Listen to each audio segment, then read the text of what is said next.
Welcome back to my video. In this video, you are going to learn how to create a simple C program and how to execute it.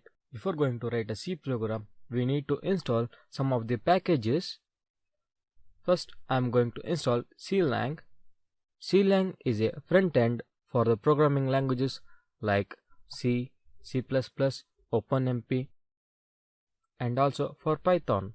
And now I am going to type apt install CLang. Okay, now CLang gets installed, and next I'm going to install nano. So now typing apt install nano. Nano is a command line text editor that can be run for a command prompt via telnet or SSH session. It's going to allow you to create a text file or to write any program. Okay, this gets installed. Okay, now it's time to write a simple C program on your Android Termux. So now I'm going to type nano new.c. New.c is a file name.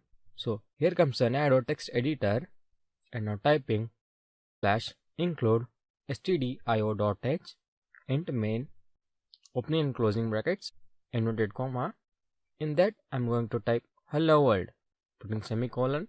Okay, now I'm going to press Ctrl O to save the file, pressing enter, and next Ctrl X to exit from the nano text editor.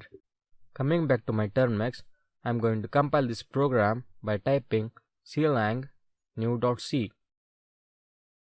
Okay, now program has been successfully compiled. Okay, next typing ./a.out.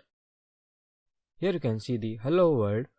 So this is how you create a simple C program on your Android Termux. So you can make use of Android Termux to write any program like C, C++, HTML or any text by installing these packets. So that's all in this video.